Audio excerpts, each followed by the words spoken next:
وسلام على عباده الذين اصطفى أما بعد. احمد نگر دارالعلوم عالمگیر رحمۃ اللہ علیہ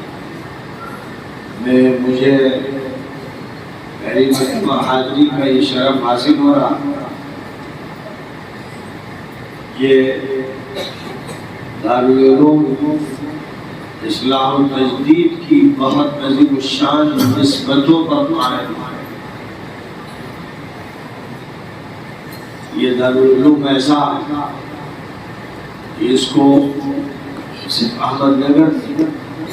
پورے مہاراشٹر کا مرکزی ادارہ بننا چاہیے. اس دارالعلوم کی نسبت جس شخصیت کی طرف اس شخصیت کو اللہ تعالیٰ نے ایسی عظمتوں سے، رفعتوں سے، بلندیوں سے نوازا کہ تاریخ اسلامی میں خلفائے راشدین کے بعد اور پھر حضرت عمر ابن عبدالعزیز کے بعد جس کا نام خلفائے راشدین کی فہرست میں شمار کیا گیا حضرت سلطان عالمگیر اورنگزیب رحمۃ اللہ علیہ کی شخصیت. حضرت علامہ فقیہ و ادیب طنطاوی نے یہ بات لکھی کہ سلطان عالمگیر چھٹے خلیفہ راشد. میں اس میں یہ تصحیح کرتا ہوں کہ ابو بکر صدیق، عمر فاروق، عثمان بن عفان، علی بن ابی طالب، یہ چار خلفاء مشہور ہیں، لیکن حضرت علی کے بعد حضرت حسن خلیفہ راشد، 5 خلفاء. یہی صحیح تحقیقی بات. پھر حضرت عمر بن عبدالعزیز کو بھی خلیفہ راشد کا مقام حاصل، وہ چھٹے خلیفہ راشد. اور سلطان اورنگزیب عالمگیر رحمۃ اللہ علیہ 7ویں خلیفہ. سلطان اورنگزیب عالمگیر رحمۃ اللہ علیہ نے جو فتوحات حاصل کی، جو استحکام ان کو حاصل ہوا، بر صغیر کو جس طرح انہوں نے متحد کیا، شمال و جنوب و مشرق و مغرب کو جوڑا، اس ملک کو جس طرح انہوں نے اتحاد عطا کیا، یہ ایسا منفرد کام تھا اس کی مثال نہیں ملتی. لیکن جو کچھ بھی سلطان اورنگزیب عالمگیر رحمۃ اللہ علیہ کا کام در حقیقت وہ حضرت مجدد الف ثانی رحمۃ اللہ علیہ کے درخت کا ثمر ہے. حضرت مجدد جن کو مجدد الف ثانی کہا گیا، یعنی ہزارے دوم کا مجدد. نبی اکرم صلی اللہ علیہ وسلم نے حدیث پاک میں فرمایا تھا ان اللہ تبارک و تعالی سيبعث على رأس كل 100 سنة من يجدد لهذه الأمة أمر دينها. اللہ تعالیٰ ہر صدی میں ایسے افراد کو کھڑا کرے گا کہ دین مدین کی تجدید کا فریضہ انجام دے. اس لیے ہر صدی میں مجددین اور مصلحین اٹھتے رہے، ملکوں میں اٹھتے رہے، علاقوں میں اٹھتے رہے، اور مختلف میدانوں میں اٹھتے رہے. وہ بھی جنہوں نے حکومت میں تجدید کا کام کیا جیسے عمر بن عبدالعزیز، وہ بھی جنہوں نے فقہ میں تجدید کا کام کیا جیسے امام ابو حنیفہ، امام مالک، امام شافعی، امام احمد، دیگر ائمہ. وہ بھی جنہوں نے حدیث میں تجدید کا کام کیا جیسے امام بخاری، امام مسلم، امام ترمذی وغیرہ حضرات. اور اسی طرح وہ کہ جنہوں نے علم کلام میں تجدید کا کام کیا جیسے امام ابو الحسن اشعری، امام ابو منصور ماتریدی، امام باقلانی، امام جوینی، امام غزالی، اور ایسے ہی مختلف میدانوں میں جنہوں نے تجدید کا کام انجام دیا. یہ تاریخ ہماری ان سے روشن ہے. لیکن جب اس ملک میں ارتداد کی لہر چلائی گئی سرکار کی سرپرست، جب اس ملک میں نام کے مسلمانوں کی طرف سے یہ کوشش کی گئی کہ اسلام کا خاتمہ کر دیا جائے، جب یہ کوشش کی گئی کہ نبی پاک علیہ السلام سے رشتہ کاٹ دیا جائے، جب یہ کوشش کی گئی کہ اب کسی نئے دین کو لایا جائے، پرانے دین کو رخصت کر دیا جائے، یہ اعلان کیا جائے کہ 1000 سال گزر گئے، اب ہمیں نبوت محمدی کی ضرورت نہیں ہے، معاذ اللہ ثم معاذ اللہ، ایک نئے دین کی ضرورت ہے۔ اس دین کا بانی اکبر کو بنایا گیا، اور اس دور کے جو علماء سود تھے، درباری علماء، بگڑے ہوئے علماء، چاپلوس علماء، پھر ہم دینار کے علماء، انہوں نے اس مجرم کا ساتھ دیا، اور ایک محضر نامہ تیار کیا گیا، جس محضر نامے میں گویا یہ ثابت کیا گیا کہ اکبر جو ہے وہ ہے ظل الہی، وہ ہے خلیفۃ اللہ، وہ ہے نئے دین کی مجدد، اور نعوذ باللہ حضرت محمد صلی اللہ علیہ وسلم کا دین منسوخ، جو چیزیں حلال تھی انہیں حرام کر دیا گیا، جو کچھ حرام تھا اسے حلال کر دیا گیا، اور ایسی نفرت پیدا کی گئی، وہ یاد رکھیے اکبر کے دربار اور اس کے درباریوں میں ایسی نفرت پیدا کی گئی کہ کوئی احمد محمد نام نہ لے۔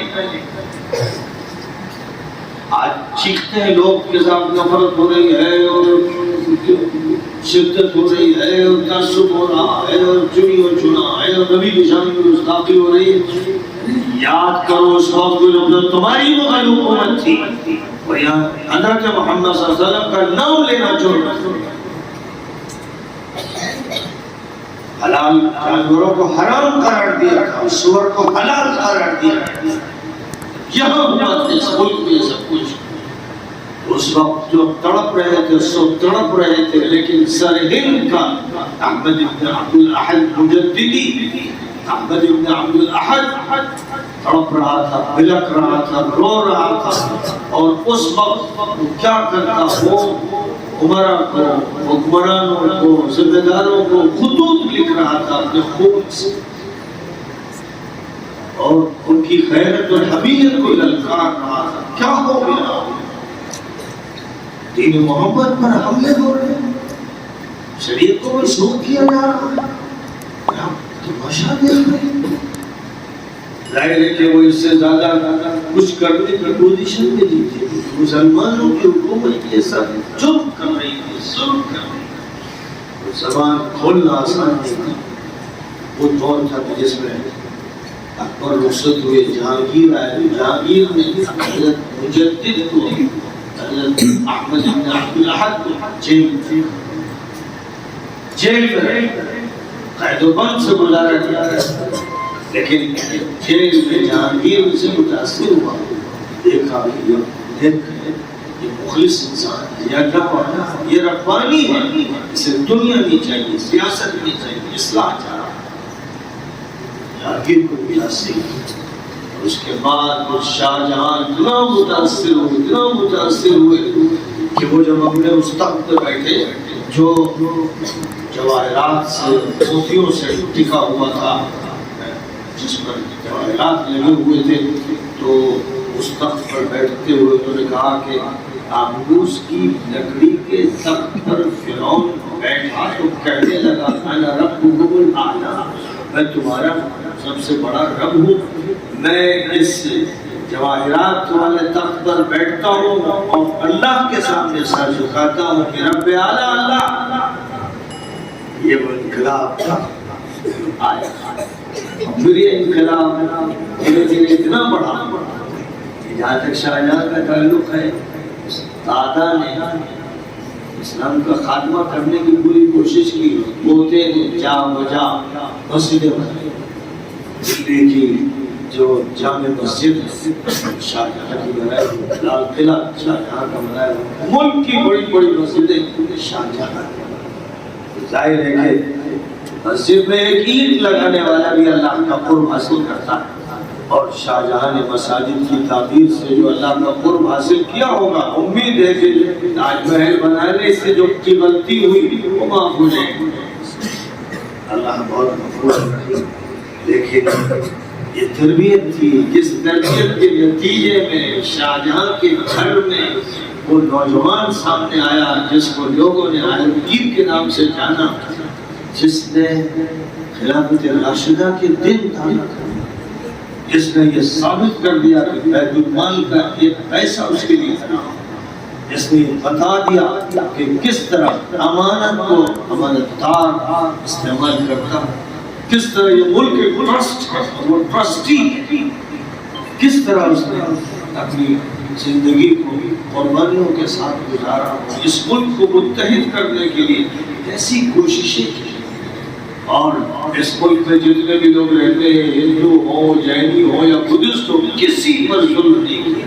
جو داستانیں گڑھی گئی اور بدنام کرنے کی کوششیں کی گئی، ظاہر ہے کہ یہ انگریزوں کا وہ جھوٹ تھا، وہ فریب تھا جس کو منتقل کیا گیا تاکہ یہاں قوم کے درمیان، علاقے کے درمیان دراڑ ڈالی جائے۔ عالمگیر کے بعد ایسے افراد سامنے آئے کہ جو سنبھال نہیں سکے، لیکن جو کام سلطان عالمگیر رحمۃ اللہ علیہ نے انجام دیا ہے،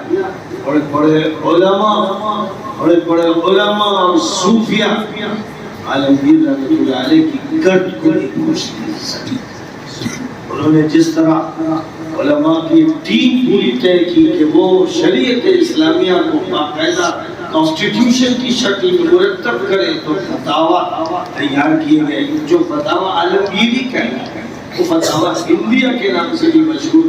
جن کو یہاں بھی تباہ کیا گیا، عالم عربی میں تباہ کیا گیا۔ آج دنیا کا کوئی کتب خانہ ایسا نہیں جہاں فتاوی عالمگیریاں موجود ہیں۔ تو عالمگیر رحمۃ اللہ علیہ ایک عالم ربانی تھے، ایک سلطان یزدانی تھے، ایک خلیفہ راشد تھے، اور علماء کے لیے، صوفیاء کے لیے مثال تھے۔ اللہ تعالیٰ نے ان کو جو صلاحیتیں عطا فرمائی، تاریخ عالم میں ایسے کم لوگ ہیں جن کو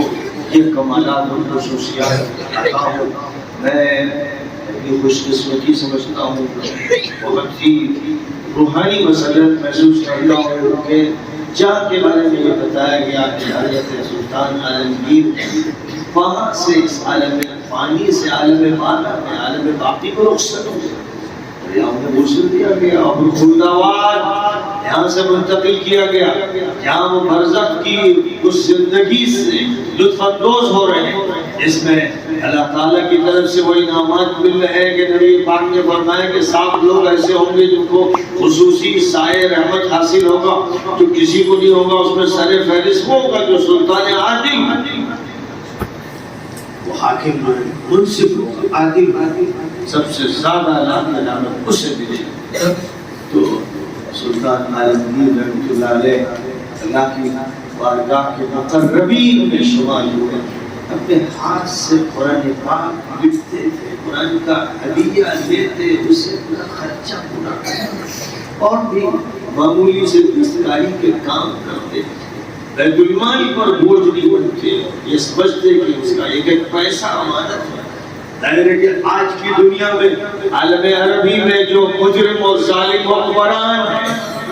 جو دولت بھی لوٹتے ہیں اور عیاشیاں بھی کرتے ہیں اور ظلم بھی کرتے ہیں اور علماء کو جیلوں میں ڈالتے ہیں، چاہے وہ سعودی حکومت کے لوگ ہوں یا امارات کی حکومت کے، مصر کی حکومت کے، یہ وہ مجرم ہیں جن کے سامنے عالمگیر کا آئینہ رکھنا چاہیے۔ ضرورت ہے اس مدرسے کے ذمہ داروں سے کہتا ہوں، اس مدرسے میں سلطان عالمگیر رحمۃ اللہ علیہ سے متعلق جتنی کتابیں لکھی گئی، جتنے مضامین لکھے گئے، جتنے مجلات شائع ہوئے، وہ سب یہاں کی لائبریری میں موجود ہو۔ ایک ایسی لائبریری قائم کیجیے کہ پورے ملک کے لوگ اس لائبریری کو دیکھنے کے لیے اور چارٹس بنائے جائیں ان کے کاموں کے، ان کی فتوحات کے، ان کی تجدیدی خدمات کے، ان کے فتاوی کے چارٹس تیار کیے جائیں جو یہاں نمائش کی شکل میں لگائے جائیں، لوگ آئیں انہیں دیکھیں اور ایک نظر دیں پوری زندگی اور تجدید کا جو کام ہے، حضرت سرہندی کی تجدید کا جو کام، جو جلوہ گر ہوا سلطان عالمگیر کی شخصیت، ان کی حکومت میں، ان کے نظام میں، وہ در حقیقت سرہندی تجدید تھی جو جلوہ گر ہوئی سلطان عالمگیر رحمۃ اللہ علیہ کی شخصیت میں۔ اس لیے اس مسجد میں جہاں وہ رہے اور کہا جاتا ہے کہ یہاں کا انتقال ہوا، میں واقعہ یہ ہے کہ قلبی مسرت محسوس کر رہا ہوں، روحانی شادمانی محسوس کر رہا ہوں۔ مجھے ایسا لگ رہا ہے کہ میں زمین سے آسمان کی سیر کر رہا ہوں، ملکوت کی سیر کر رہا ہوں، میں جو کچھ دیکھتا ہوں، جو کچھ سوچتا ہوں، اسے بیان کروں تو رات گزر جائے گی اور اس کو سمیٹنا مشکل ہو جائے گا۔ اس لیے ظاہر ہے کہ رات میں تاخیر ہو گئی اور جامعہ محمدیہ سے یہاں حاضر ہوا۔ اگر حاضری نہ ہوتی تو میں محروم رہتا اور بڑی نسبت حاصل ہوتی۔ میں خلد آباد بھی گیا ہوں اور بدر پر بھی حاضر ہوا اور یہاں حاضر ہو رہا ہوں کہ یہاں کے بارے میں جو بتایا جا رہا ہے، میں چاہتا ہوں کہ مجھے کتاب دکھائی جاتی اور اس کتاب میں تحقیق کے ساتھ جو کچھ لکھا گیا وہ سامنے ہوتا۔ میں پھر تاکید یہ کہوں گا کہ ایک اچھی لائبریری میں قائم کیجیے جس میں تمام کتابیں ہوں، تفسیر کی، حدیث کی، فقہ کی، علم کلام کی، ادب کی، تاریخ کی، سب ہو، لیکن خاص طور پر سلطان عالمگیر کے بارے میں ایک ایسا گوشہ ہو جس میں ان سے متعلق جو لکھا گیا سب موجود، جو کہا گیا سب موجود، سیڈیاں بھی اور نیٹ سے متعلق جو معلومات جمع کی جا سکتی ہو وہ سب ہو، چارٹس موجود ہوں اس لائبریری کے اندر۔ اس لیے اس کو مہم بنا کر اس کے لیے کوشش کیجیے اور لائبریری کے لیے باقاعدہ اہتمام سے جو بلڈرز ہیں اور جو اہل ثروت ہیں ان سے کہیے دل کھول کر وہ اس لائبریری کے قیام کے لیے پیسہ دیں اور ایک عظیم الشان لائبریری یہاں پر قائم کی جائے۔ مجھے اس کی بھی بڑی خوشی ہے کہ حضرت مولانا محمد قاری طیب صاحب رحمۃ اللہ علیہ، حضرت محمد قاسم نانوتوی رحمۃ اللہ علیہ کے پوتے نے 1962 میں اس دارالعلوم کا صدر بنیاد رکھا۔ یہ بڑی نسبت دارالعلوم جس کو حضرت مولانا قاسم نانوتوی رحمۃ اللہ علیہ نے قائم فرمایا، وہ ایک ایسا شجر خبردار سایہ دار بنا کہ پورے ہندوستان میں، پاکستان میں، بنگلہ دیش میں، برما، مصر، لنکا، افریقہ میں، ایشیا میں، یورپ میں، ہر جگہ اس کی شاخیں پھیل گئی اور اللہ تعالیٰ نے اس کو ایسی برکتیں عطا فرمائی، ایسی برکتیں عطا فرمائی جن کی کوئی انتہا نہیں، اور یہ برکتیں بڑھتی چلی جا رہی۔ اور مولانا قاسم نانوتوی رحمۃ اللہ علیہ اور ان کے پوتے حضرت قاری طیب صاحب رحمۃ اللہ علیہ کی برکتیں یہاں پر ظاہر ہو رہی اور یہ دارالعلوم قائم ہوا۔ اس لیے یہاں پر ایک گوشہ ہو مولانا قاسم نانوتوی رحمۃ اللہ علیہ پر جو کتابیں لکھی گئی، ان کی جو کتابیں، ان کا جو مشن رہا ہے، انہوں نے جس طرح مقابلہ انگریزوں کا کیا اور جس طرح مقابلہ وقت کے فتنوں کا کیا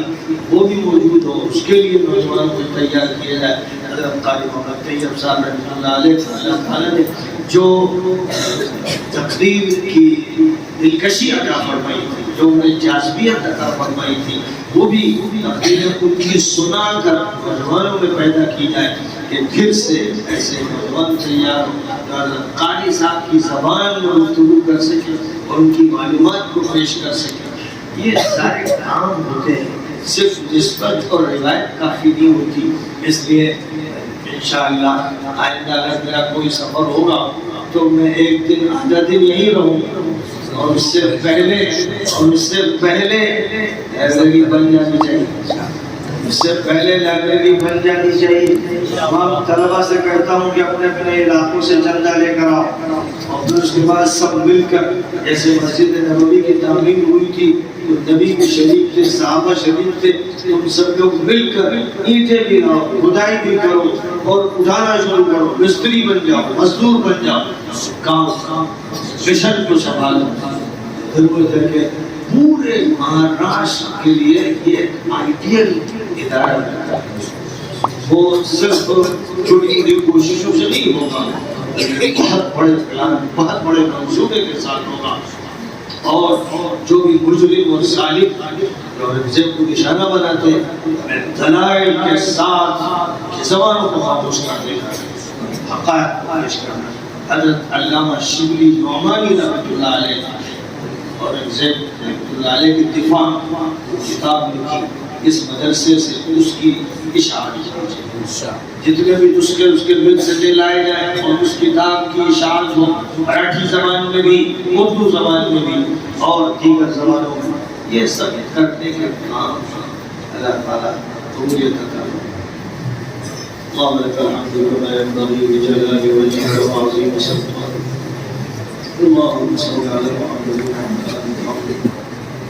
كما صليت على ابراهيم وعلى ال ابراهيم انك حميد مجيد. اللهم بارك على محمد وعلى ال محمد كما باركت على ابراهيم وعلى ال ابراهيم انك حميد مجيد. ربنا اتنا في الدنيا حسنه وفي الاخره حسنه وقنا عذاب النار. اے اللہ اپنے اس دین کی عبادت رکھے، اپنے نبی آخر الزمان کی لاج رکھے، اور اس دین مدین کے مجددین و داعیوں و مبلغوں کی لاج رکھے۔ اے اللہ سلطان اورنگزیب رحمۃ اللہ علیہ کی لاج رکھے، حضرت مجدد الفسانی اور ان کی اولاد اور ان کے اخلاق اور خلفاء کی لاج رکھتے ہوئے اے اللہ ہم سب کا بیڑا پار کر، اللہ اس دارالعلوم کو قبول کر، اللہ اس دارالعلوم کو مبارک کر، اللہ اس دارالعلوم کو پورے سورج کی برکتی تعلیم گاہ بنا، تربیت گاہ بنا، اللہ اپنے فضل و کرم سے اچھے مدرسین بھی عطا فرما، اچھے طلباء عطا فرما۔ اے اللہ محض اپنے فضل و کرم سے زمین سے اور آسمان سے برکتوں کو جمع فرما دے، اپنی رحمتیں نازل فرما، ہر کمی کو دور فرما، ہر فتنہ سے حفاظت فرما، ہر شر سے ہمیں کو بچا لے۔ اے اللہ جو گزر گئے ان کی مغفرت فرما، جو موجود ان کو استقامت عطا فرما، جو بیمار ان کو شفا عطا فرما، جو طالب علم ان کو اچھا عالم فرما، جو مدرس ان کو ربانی مدرس فرما۔ اور اے اللہ اپنے فضل و کرم سے ہماری دعائیں